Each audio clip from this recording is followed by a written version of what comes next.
My name is Rakesh Kumar Pradhan. I'm from India. I'm still working in 7 years in this electrical field at Jumal Masjid company. And now my current position is quality control engineer. And my aim is as a great electrical engineer.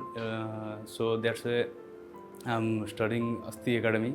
And finally I complete my bachelor degree. Within 7 year experience, I have faced so many people and working with our engineers, and my qualification level is after plus 2 science, then I will take ITI, then after coming Dubai, then till working I think 2018 I will take NIBOS IGC course, then this is my certification, that is skill course.